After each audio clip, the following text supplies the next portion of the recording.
Welcome to What the Fork Wednesday, where the stories are wild, the reactions are real, and the chaos, honey, the chaos practically writes itself. If you walked in here hoping for calm, you've already made your first mistake. Buckle up. Today is the day we dive into the kind of insanity that makes you whisper, "What the fork is wrong with people?"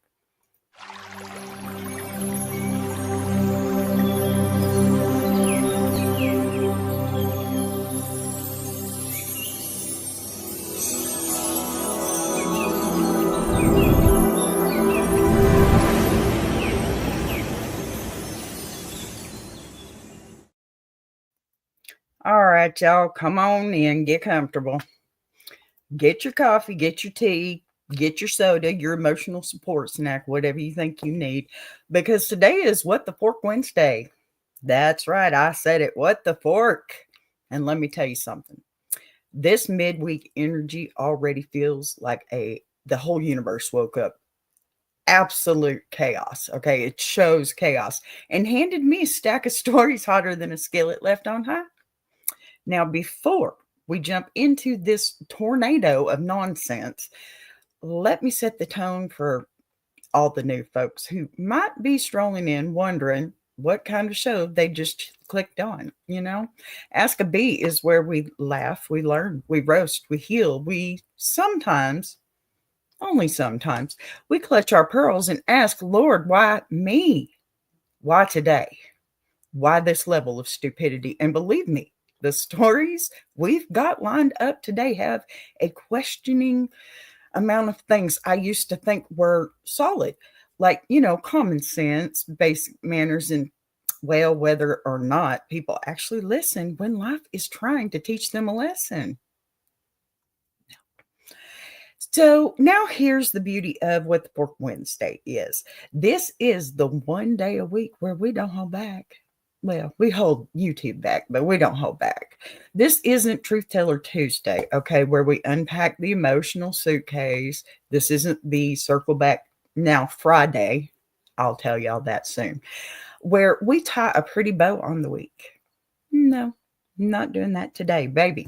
Today is the day we open the door, see a mess, and instead of cleaning it up, we're going to pull up a chair, grab a notebook, and say, all right, what the fork is this? Yeah. We laugh not because it's mean, okay, but because it's healing. We poke fun because sometimes the only way to survive the madness of humanity without losing your mind is laughing, okay? And you know what? Laughter is therapy, especially when the story ain't yours. Seriously. Okay, so let me tell you, this community, all right, y'all are something else. Every story you send in, every letter, every moment of absolute heart stopping, brain breaking foolery you trust me to read, I don't take that lightly. Okay. You let me into your chaos, your comedy, right? Your wild family drama, your workplace nightmares, your petty victories, your irrational arguments, kitchen catastrophes, your why me moments, right? Yeah. Okay. I take all of that and turn it into a little midweek joy because y'all, you deserve it. You absolutely deserve it. So if you're new here, welcome into the hive. Around here, it's okay if life doesn't make sense. It's okay if you've had days where you look around and wonder if you're the only sane person left. And it's really okay if your story starts with, I know this sounds crazy, but those are my favorite, y'all. Because on What the Fork Wednesday, that's just the opening line of a normal conversation. It is. Now, get ready, okay? Because I need a drink first. Ha! See what I did there? Work that right in there.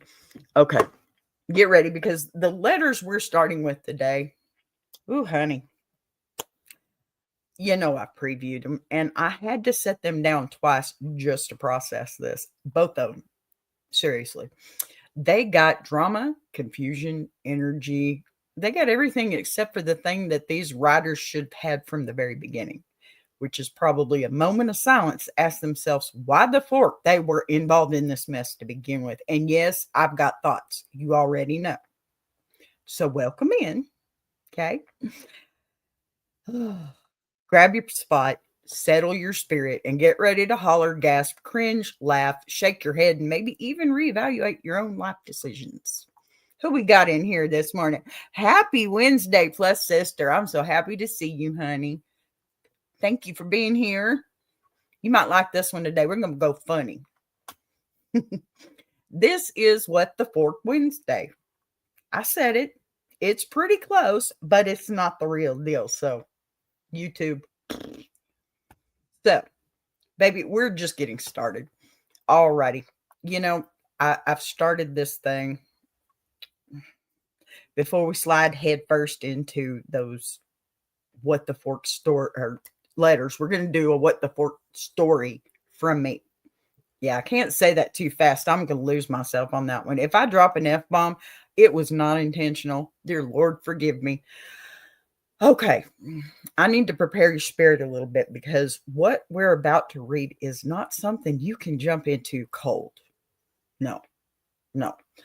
This kind of story requires a warm-up because if I just dropped it on you without warning, half of y'all would be in the chat typing in all caps, B, what even is this? Okay? Or what the fork, obviously. And honestly, you'd be right. See, the thing about What the Fork Wednesday is that these stories don't sneak up on you. They kick down your door like they're late for an audition on a reality TV show, okay? You don't just read them, you experience them. They grab your eyebrows, lift them up over your forehead, and make you question the quality of people's decision-making skills. And today's story, honey. Yes, you know I love my bee honey. But this one took me on a little journey of my own. Look, I'm going to be honest with you. When I first skimmed it, I made a sound I didn't even know came out of me. I sat there with my coffee halfway to my mouth, just frozen, looking like I just saw a raccoon wearing sunglasses and driving a golf cart. That level of confusion, that level of, my brain literally rebooted like Windows 98. Okay. Here's what I've learned. Whenever a story starts with, now B, I swear I'm not making this up, it means they are absolutely about to tell me something they should have kept between themselves, their therapist, and the nearest diary with a lock on it. Hide that key, okay? Because when people try to convince you that they're not lying before they even start, maybe something unhinged is on the way, okay? And look, I'm not judging. I'm really not, because all of us have had those moments where we make a decision and immediately hear God whisper, "You're sure about that? Are you sure?" But some folks don't hear the whisper. They don't hear the shout. They don't hear the bullhorn. Okay. They just keep right on going. Like life is a treasure hunt, and the clues are written in invisible ink. But that's exactly why y'all come here, right? Because on What the Fork Wednesday, we take those stories, shake the confusion out of them, sprinkle a little bit of humor, and actually learn something. I hope. Usually what not to do, but I hope. So go ahead, get yourself mentally stretched, roll your shoulders back, crack your knuckles, unclench your jaw, because the story that we're about to dive into, pure, unfiltered, YouTube filtered, premium grade, What the Fork energy. All right, y'all, lean in. Let's get into this one. You're going to love it. Seriously. All right. First, What the Fork story of the day. Because this one right here had me questioning gravity, physics, the entire family tree. Okay.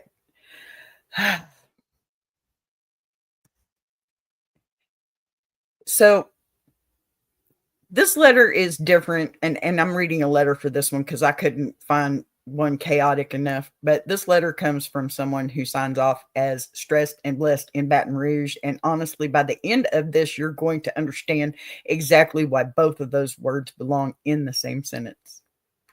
B, I need your help before I say something I can't take back to my cousin. See, don't start a letter like that, man. Oh, and here's the worst second line to come with. I love her, I really do, but I swear this girl lives on a different planet. Okay, I got some of those. Last week, she asked to borrow my car to run a quick errand. Now, I already know those 4 words are a lie, but I was trying to be nice. She showed up at my house with this big Tupperware container of homemade banana pudding, like a peace offering. She's standing in my kitchen looking at me with those big puppy eyes, talking about, cousin, I just need it for a couple of hours, I promise. I should have said no. B, I knew better. But the banana pudding was still warm and I folded. I handed her my keys. That was the biggest mistake of my week. Uh, First of all, let me just pause right here and say if the Holy Spirit, your common sense, and your last 3 experiences with someone all say no, the only thing saying yes is warm banana pudding, lady, that's a trap. Okay. That is not an errand. That is a test. All right, back to the letter. Look, she leaves my house around 11 in the morning. Noon passes, 1 o'clock passes, 2 o'clock, 3 o'clock, 4 o'clock. No cousin, no car, no text, no nothing. I start texting her like, hey, everything okay? No response. I call her. It goes to voicemail. At this point, I'm pacing my living room because I know my cousin. She is not responsible. She is the type of person who can lose a shoe while she's wearing it.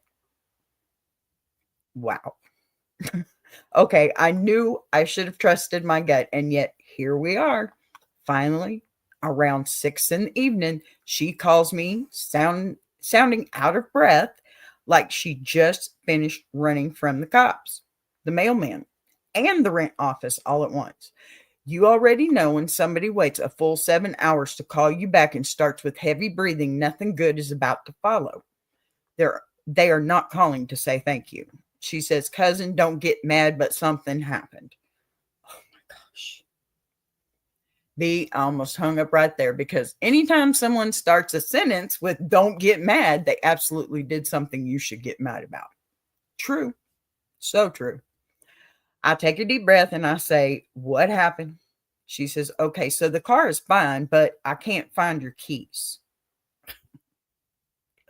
Now, y'all, I had to set the phone down for a second when I read, or the letter down for a second when I read that. Guys, come on. Okay, so the car is fine, but the keys are missing. How does that even work? Did the car teleport itself into park and decide it was done for the day? Okay, so she tells me she went to 3 different places, met up with somebody named Scooter, went out to eat, stopped by another cousin's house, picked up laundry, and then somehow ended up at a park. But she swears she never took the keys out of her pocket. This was supposed to be a quick errand. I said, how did you do all of that and never think to tell me my car was on a city tour? She just kept saying, cousin, it wasn't that serious. Not that serious, ma'am. You drove this woman's car through a side quest, a bonus level, and an optional boss fight and didn't think it was serious? Oh my gosh. Okay. She sends me a pin and asks me to meet her where she is. I guess pin means on Google. To meet her where she is so we can find or we can figure it out. I show up. It's a gas station parking lot.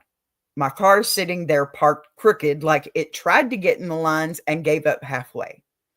She is leaning against it, eating a bag of flaming hot Cheetos like this is just another Wednesday. And I asked her, where are the keys? She shrugs and says, I told you, cousin, they disappeared. Wow. Disappeared like they're on FBI's missing list. Okay. Right. Wow. I am trying to stay calm. I spend 2 hours walking around that gas station, checking the ground, checking the trash can, going back inside, retracing the steps. She barely remembers. Nothing, no keys. Finally, I asked her, are you sure you didn't leave them somewhere else? She gets real serious and says, cousin, I think they fell into a wormhole. A wormhole. a cosmic event at this point. I don't even blame the devil. This is her. Okay. I just stared at her.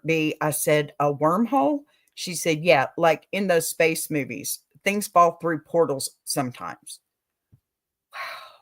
Like my car keys are out here doing interdimensional travel. I wanted to scream, but I was too tired. I call a locksmith. He says he can be there in about an hour and a half. In the meantime, she's still eating Cheetos and scrolling on her phone like this is all just mildly inconvenient. I'm the one stressing, and it's not even her car. See, this is where my spirit would have left my body. The locksmith finally shows up around 9 at night. He looks at the car, looks at us, and you can tell he's already decided we're not getting a discount. He tells me it's going to be $275 to unlock and program a new key. I look at my cousin and she suddenly remembers her wallet is at home somewhere. Convenient. So now I'm the one paying to fix a problem she created with her magical wormhole theory. He gets to work, opens the car, and starts shining his flashlight around to get the information that he needs. He leans down on the passenger side, reaches under the seat, and says, "Ma'am, are these your keys?" Wow. I wanted the concrete to open up and swallow me. The keys were under the passenger seat the whole time, the whole day, through all the drama, all the walking, all the wormholes, right there. He holds them up, and my cousin has the nerve to say, "Oh, look at that. Maybe the wormhole spit them back out." Oh, good Lord. At this point, I would have started a GoFundMe for my sanity. Baby girl, I would have too. You know what? I may do that today myself. I paid the locksmith because what else could I do? We drive my car back to the house, and all I can think about is how much time, money, and mental energy I just lost over something that could have been solved if she had simply bent down and looked. The next morning, I wake up to a text from her. "B, this girl really typed, cousin, I still didn't get to run my errand. Can I borrow the car again today?" I put my phone down, walked into the kitchen, poured my coffee, and just stared at the wall. I have not replied yet. I don't trust myself to answer without saying something that might end up in the relationship forever. Am I being dramatic if I tell her she can never borrow my car again? Am I wrong for needing space from this level of foolishness? How do I say no without starting a family war? Signed, Stressed and Blessed in Baton Rouge. Now listen. Oh my goodness, honey. Oh my goodness. Y'all, this is a different level of crazy for me, I think. Listen, let me just go ahead and say this on behalf of the entire universe. Cousin is never touching that car again. Okay. Not in this lifetime, not in the next lifetime, not in the multiverse she thinks those keys traveled through. Because this wasn't an honest mistake. This was a full, avoidable, preventable, stick your head in the sand situation wrapped up in Cheeto dust and excuses. Y'all, we are absolutely going to get into this in a minute, okay? Because I have some things about boundaries, access, and how many chances you give somebody before you recognize they are not just careless. They are sponsored by chaos, okay? But that, my loves, is why this story is our very first official What the Fork moment of the day. Because there are poor decisions.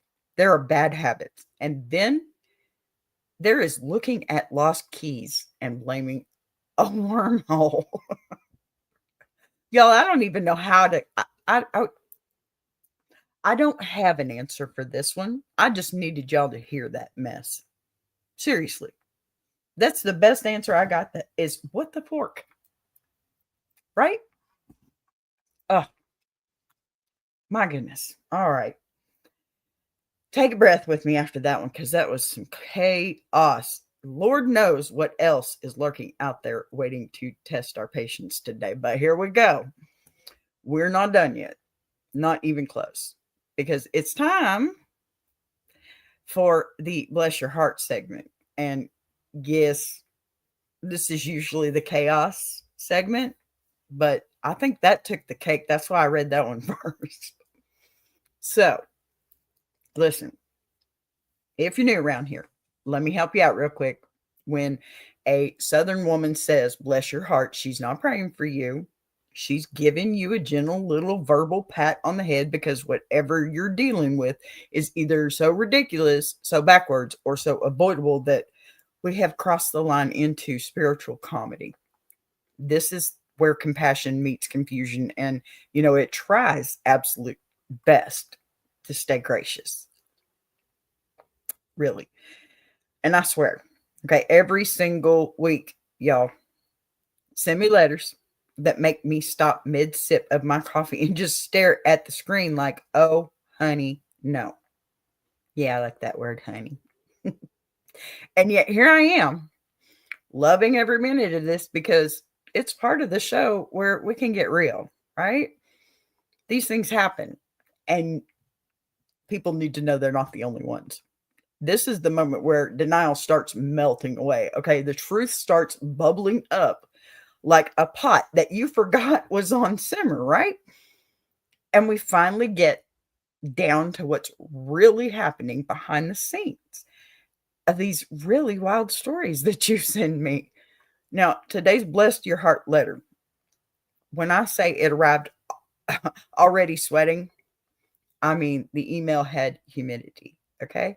This one came in hot, like it knew it wasn't asking for advice so much as asking for someone to validate what they weren't, or that they weren't losing their mind.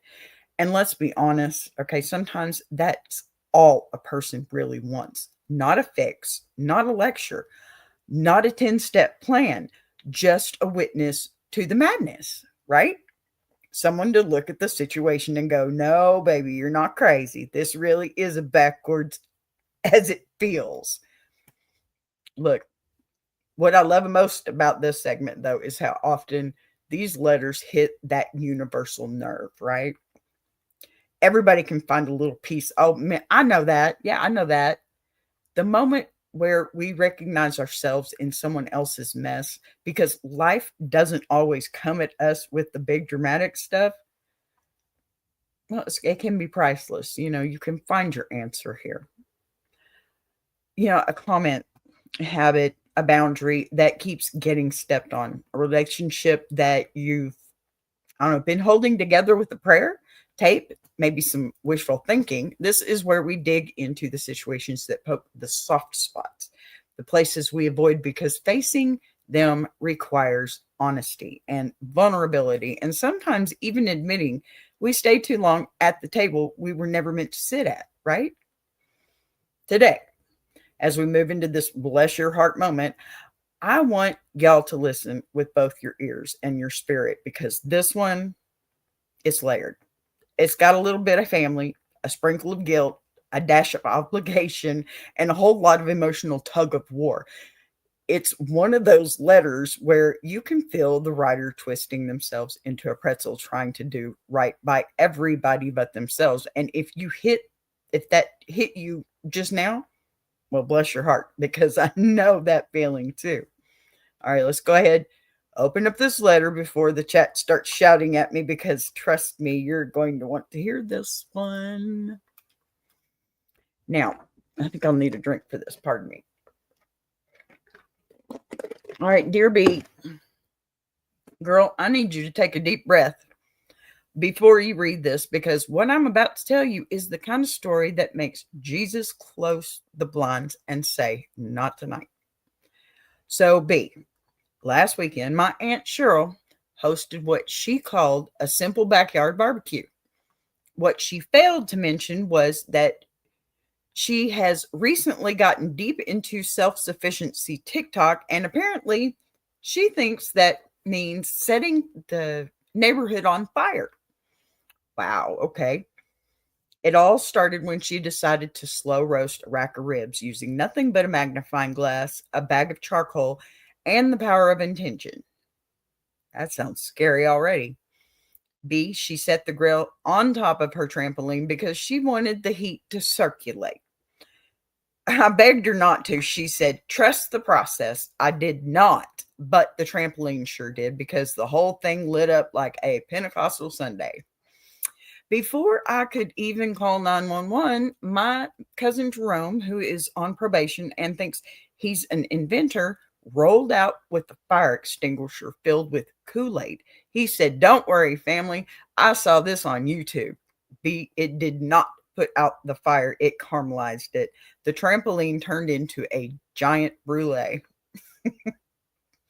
Meanwhile, my Aunt Cheryl is screaming that this is a sign from the ancestors and starts tossing corn cobs at the flames like she's trying to bless them. Her wig flew off and landed in the kiddie pool, which promptly melted because the water had heating tablets in it, because apparently the kids wanted spa vibes. The second the pool melted, the neighborhood feral cat, his name is Kevin for reasons I do not understand, launched himself into the air, landed on the flaming trampoline, realized immediately that he had made a grave tactical error, and ricocheted off like a cartoon. He took down 2 lawn chairs, a citronella candle, and my Uncle Harold's plate of deviled eggs. That's not bad. Okay, I haven't even gotten to the worst part. You're kidding me. The fire department arrived again because this is the 3rd time this month. The fire captain didn't even get off the truck. He just yelled, Cheryl, what did you do now? Like he was her disappointed stepdad. And then the trampoline spring snapped from the heat, launching the grill into the air like a NASA test flight. The ribs went flying. One landed on my neighbor's windshield and stuck there like a fleshy suction cup. Another slapped me in the face, and one landed on the fire captain's boot. Do you know what he said? Let's see if I can say this without, yeah. He said, at least it's seasoned better than last time. Please. I'm writing you now because my family is banned from buying charcoal until 2027, and I am pretty sure Kevin the cat has PTSD. My whole neighborhood smells like smoked catastrophe, and my Aunt Cheryl is planning a do-over cookout this Saturday. Help me be signed. I'm sorry. This is so funny. Traumatized, but still hungry. Y'all, that's crazy mess. That is a crazy mess. Let me settle into this one for a second because this one deserves more than a quick chuckle and a blessing. Okay. A big blessing, a really, really big blessing. I'm going to talk to you the way your favorite auntie would talk to you, like, while she's cooking, stirring pot with one hand and pointing at you with the other one, because the situation you just found yourself in, Lord help us, that wasn't just an awkward grocery store moment or something. Okay, that was a whole spiritual obstacle course, and you didn't even know you were signing up for cardio today, right? Look, let's start with the fact that you weren't even trying to be involved. You were minding your own business, pushing your cart, probably thinking your dinner or bills or that one thing that you forgot thaw in the sink. You weren't looking for adventure. You were looking for drama. No, you weren't. You weren't even looking at anyone sideways. You were just existing, okay? And somehow in the cosmic lottery of the universe, you got chosen as the unwilling co-star in this woman's personal meltdown with the chicken that had already lived, died, been seasoned, cooked, packaged, priced, and placed under a heat lamp. Okay? That's the part that already got me hollering. Because only you, bless your heart, only you could be standing there minding your own beeswax and still end up drafted into someone else's poultry-based emotional crisis, right? Let's really talk about this woman for just a minute, okay? I'm afraid to. I'm going to be nice. I will be nice. This is not her first time causing chaos. You know that as well as I do. You don't wake up one random Tuesday and suddenly decide that a rotisserie chicken has wronged you. Okay? No, no, no, no, no. The level of unhinged takes practice. That woman has a hobby. Her hobby is being dramatic in public, period. She went to the grocery store looking for a moment. She walked in there ready to argue with anybody, children, cashiers, carts, produce, anything with a face, anything without a face. Okay. And the second that she felt even slightly inconvenienced by the universe, she zeroed in on the one item incapable of fighting back, the fully cooked lemon pepper chicken. Now, when I tell you that that chicken did not ask for any of this, I mean it. It wasn't even making eye contact. It got no eyes. No eyes. Okay. It was just sitting there in this plastic sauna container, sweating and minding its own afterlife. Okay. And here she comes projecting all her life feature or failures onto a bird that has been dead longer than her last relationship has been alive. Okay, she wasn't mad at the chicken, baby. She was not mad at that chicken. She was mad at life itself. Tell me I'm wrong. And the chicken was the only thing polite enough not to interrupt her. You know it's true. Come on. And then she decides the best way to resolve her personal war with poultry is by bringing you into it. Not an employee, not a manager, not someone who works there. You. Because crazy people love a neutral party, right? Come on. They love someone who looks like they won't escalate the situation. They love someone who looks like they have empathy. They love someone who looks like they make the mistake of making eye contact for more than 3 feet away. And baby, God bless you. You radiate, I am a nice person who will listen. That makes you a magnet for madness. Amen. You didn't ask for it, but it found you anyway, baby. And I'm so sorry for that, really. Let's pause right here for a second, okay? Because I want to really acknowledge your restraint. Okay, you are better than I am because I'm Texas. You know how it is here. There is a version of you, the tired version, okay, the hungry version, the version who forgot breakfast, hasn't had coffee yet, that would have looked at a woman and said, ma'am, I don't speak chicken. But instead, you tried. You tried to be polite. You tried to give her the benefit of the doubt, right? You tried to figure out whether there was some misunderstanding or maybe she meant something else. That's your heart's doing its most, right? And bless it, because if it were me, I would have been pretending I didn't hear English or something, because I got to walk away from that mess. Be in the moment that she said the chicken was mocking her, baby, I know your soul left your body for half a second at least. Mocking her? A chicken mocking her. Are you kidding me? That's not the deli section. That's a doctor's appointment. That's a therapist. That's medication. That is not the responsibility of a $6.99 protein. Okay? Look, the part that absolutely takes me out of this. She wanted to return it. Return it after eating some of it. Baby, that means she went home, opened it, pulled pieces off of it, put it on a plate, chewed it, swallowed it, lived her life, contemplated her choices, and then she decided the chicken had an attitude problem. Yeah, that isn't a return.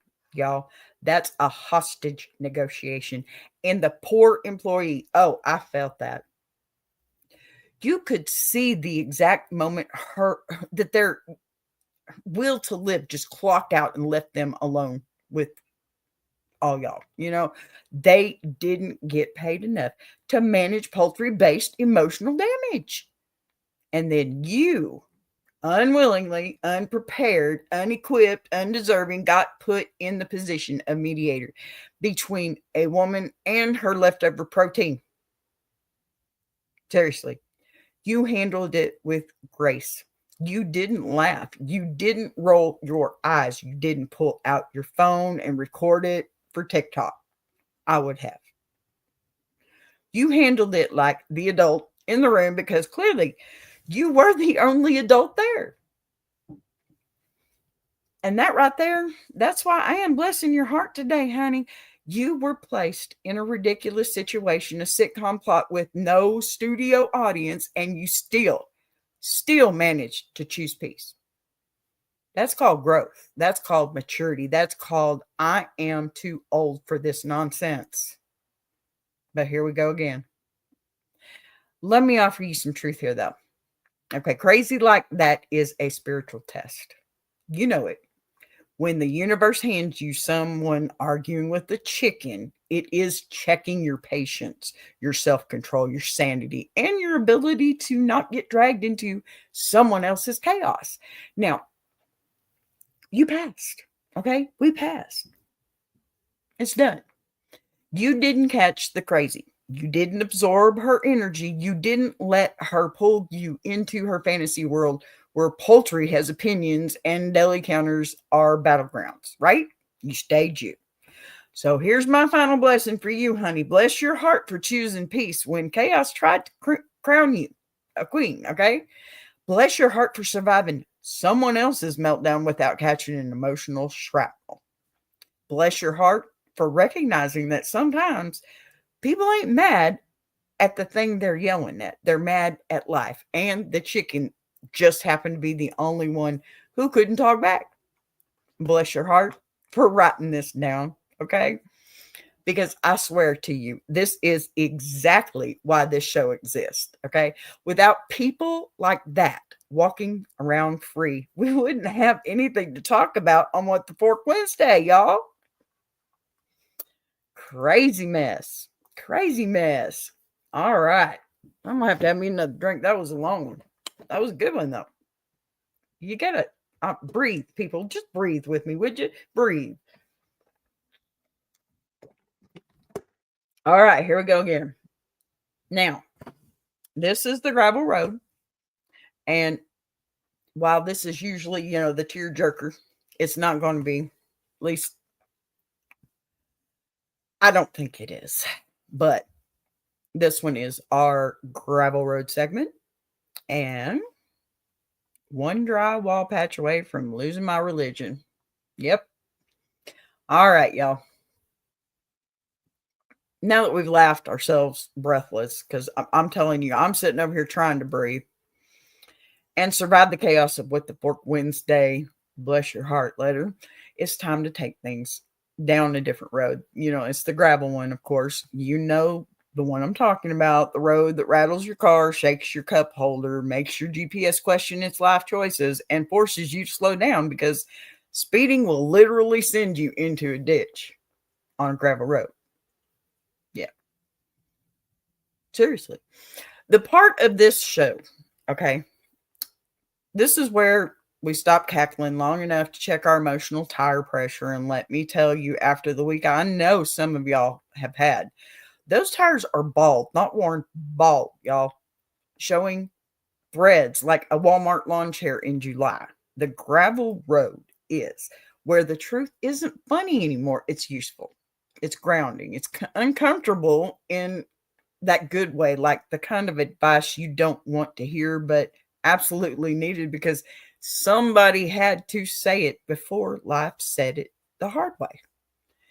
And what I love about this part, okay, is that nobody comes down a gravel road unless they're ready to face something real.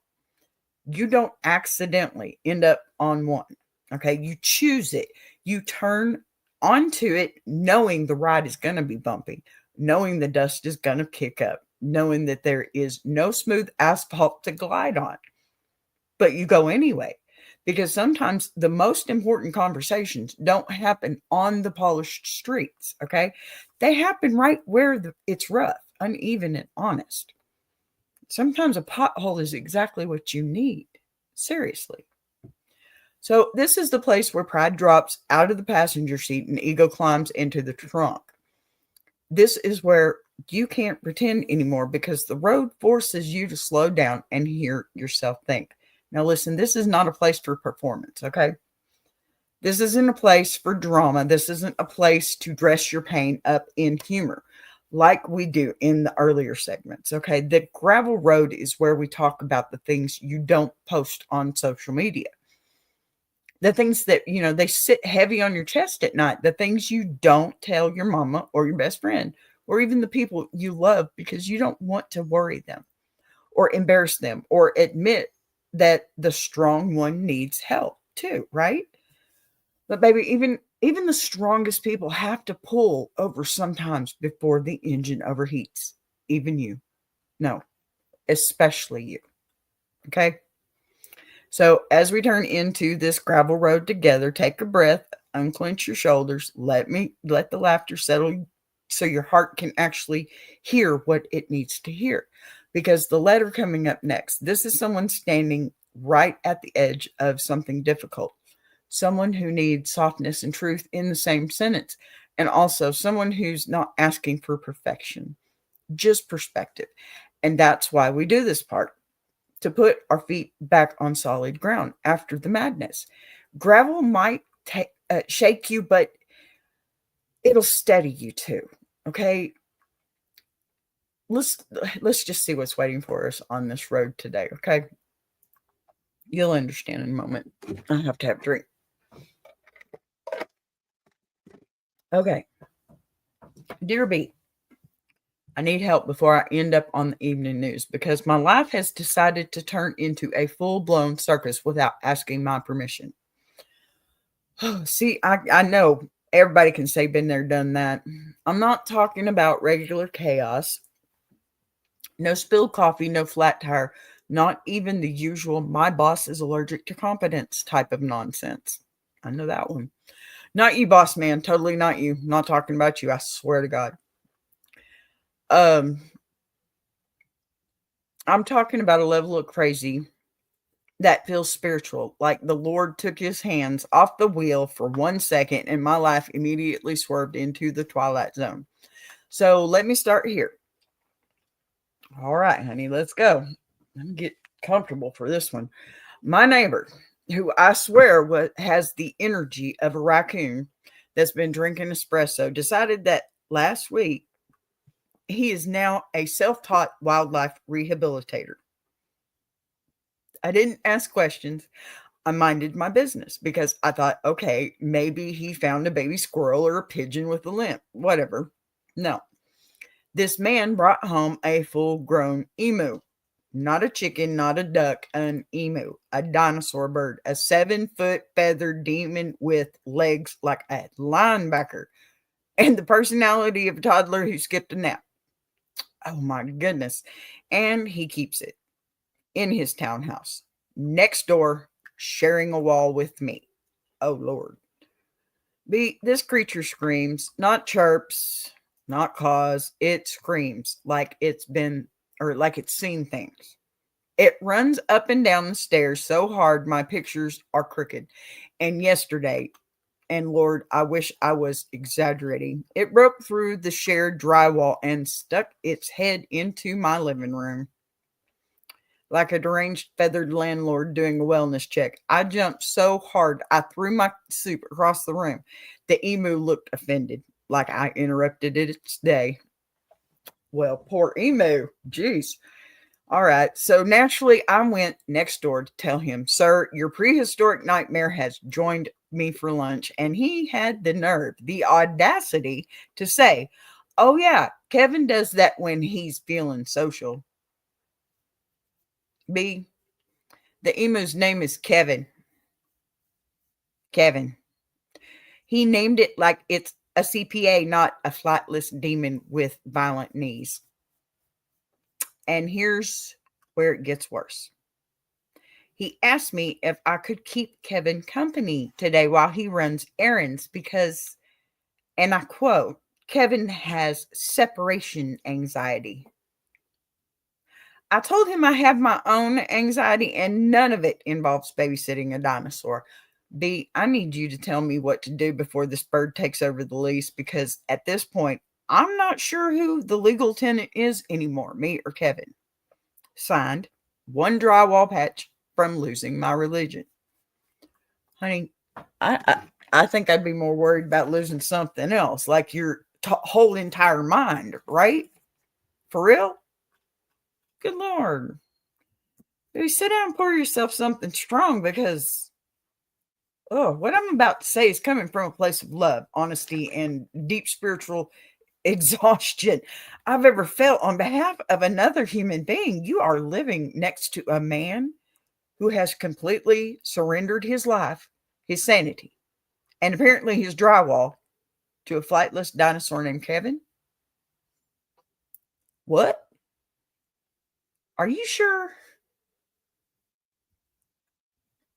The fact that you wrote to me and not animal control or, FEMA, the Department of Homeland Security means we have layers to peel back here. Yeah, layers. Okay. Sorry, y'all. This one's going to need some hydration. First, let me acknowledge the sheer magnitude of chaos that you're dealing with here.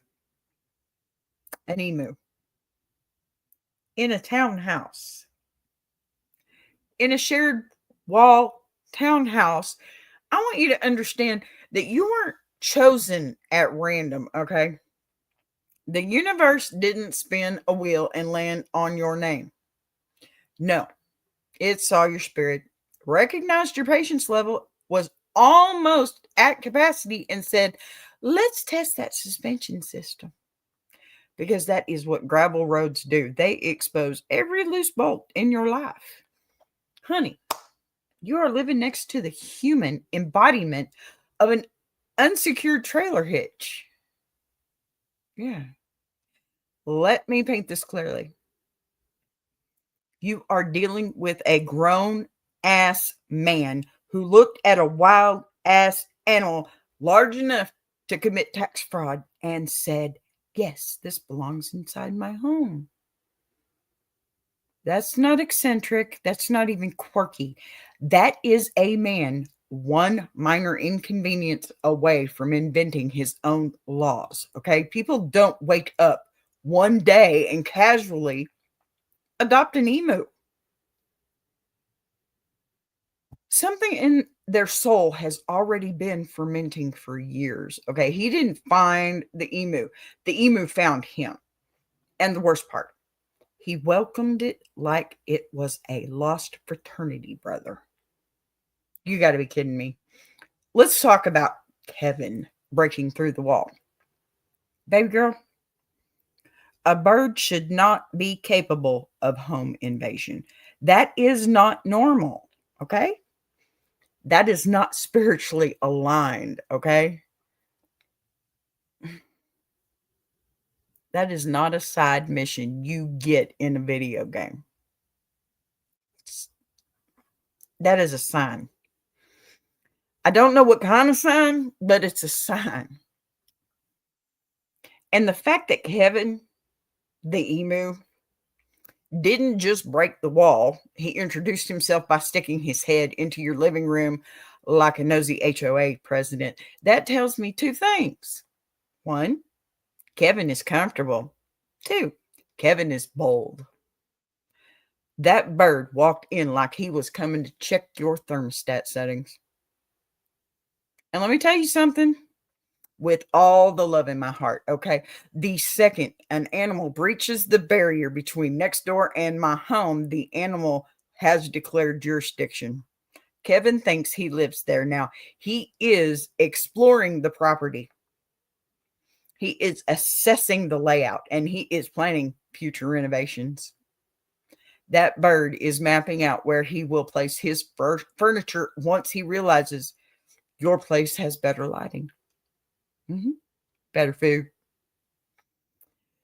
You marching over to your neighbor's door was already heroic, though, okay? Because the average person would have packed a bag, grabbed the keys, and started a new life in another county.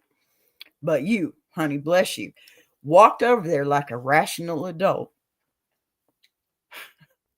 And what does this man do? He calls the emu social, as if this is normal, as if this is something that happens in civilization, as if his giant prehistoric roommate popping through the wall like the Kool-Aid prehistoric roommate, okay? The Kool-Aid man is just a quirky little habit Kevin developed after journaling and therapy, probably. Look, the second that he called that demon bird Kevin, I felt it. I felt your soul leave your body. It just, you cannot give a feral dinosaur a boring human name. Seriously. The moment he named it Kevin, he gave that bird rights, responsibilities, a retirement plan, legal standing. And now Kevin believes he is a citizen.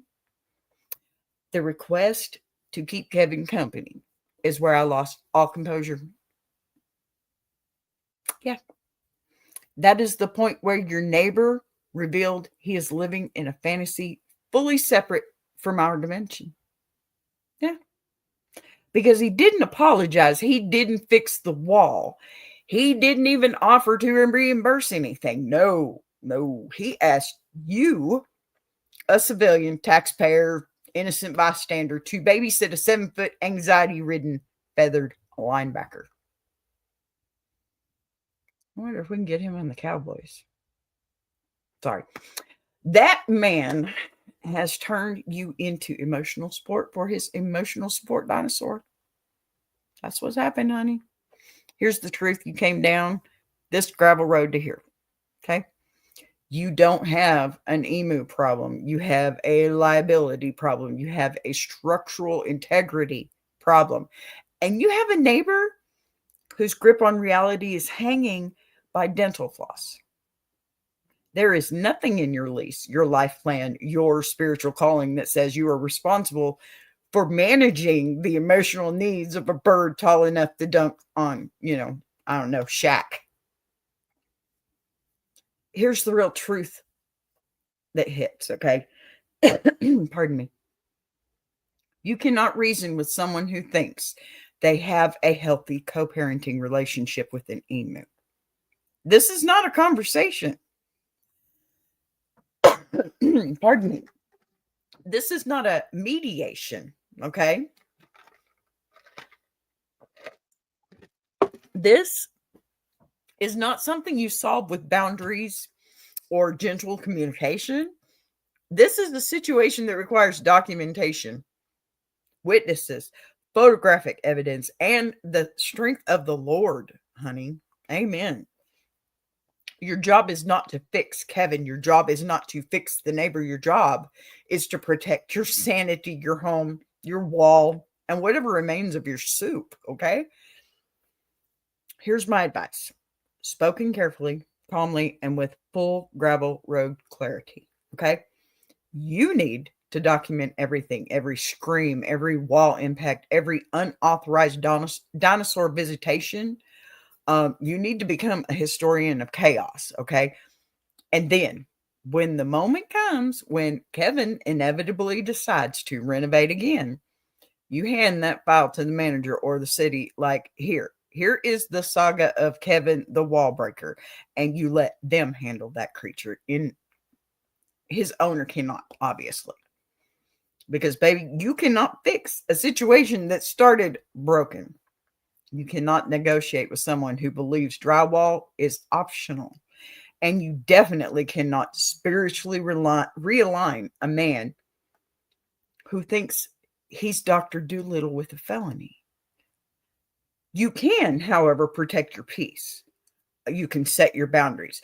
You can laugh because the day this will be on, it will be one of the greatest shows I've ever told.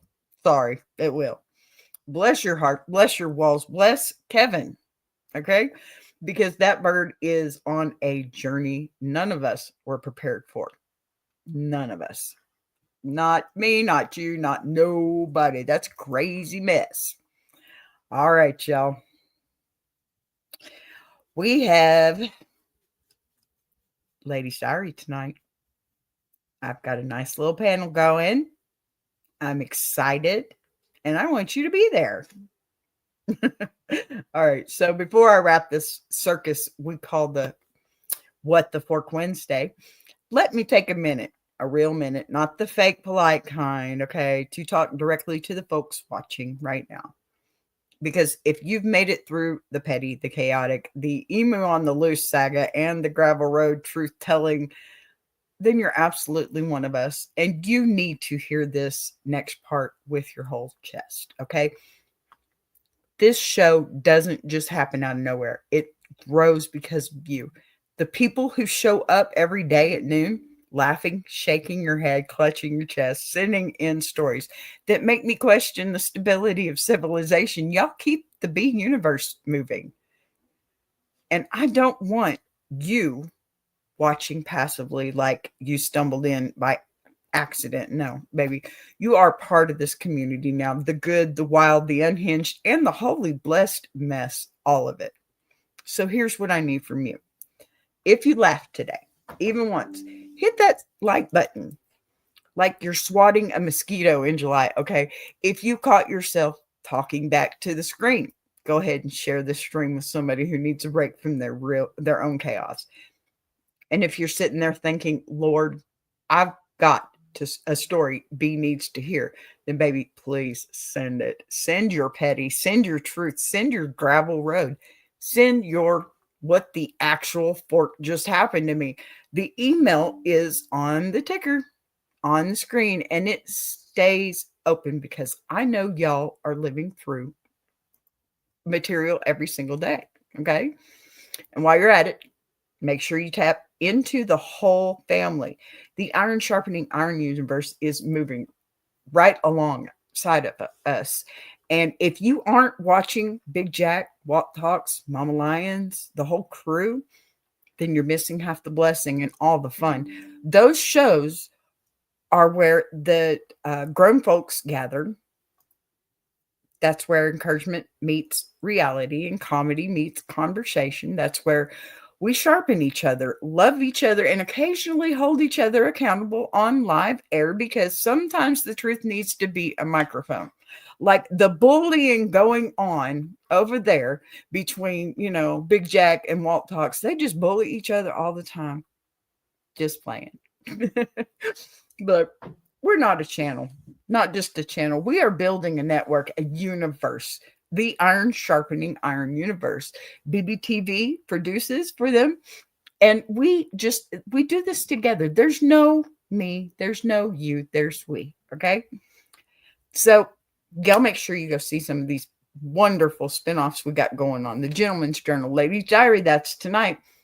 All of it adds up to something bigger than us. And you being here today means you're part of something in motion, something growing, something with roots and wings that at the same time. If you ever wanted to support something real, something authentic, messy, hilarious, heartfelt, unpredictable, and a little bit holy, baby, this is the place for you. This is the table. This is your seat. And we are so glad that you're here. Now, please, y'all make sure you go over and you subscribe to Big Jack. Make sure that you go over and subscribe to Mama Lions and understand that Big Jack and I, we have memberships. So y'all go ahead and do that too. Now, go ahead and drop a comment letting me know you're alive after the emu fiasco and we're going to try to let the algorithm know we're here to stay. And stay tuned because the next episode, oh baby, it's really shaping up to be absolute chaos for Throwback Thursday. Yeah. So We hit every corner of the map today, from the petty edges to the chaotic mountaintops to the gravel road, all that stuff, right? Before I get out of here, I want you to take 1 second and recognize something. You survived another day of madness. You showed up. You listened. You laughed. You took in the truth. Even when it came wrapped in chaos, that matters. That so matters. It really does. Okay? And that's it for this show, because you know what? I'm ready to go. Listen, we got sirens going off for some reason. It's not even supposed to be raining. I don't know what's going on. I'm just going to tell y'all, I got to go. I love y'all. I'll see y'all tomorrow. Take care. Bye-bye. How you like that?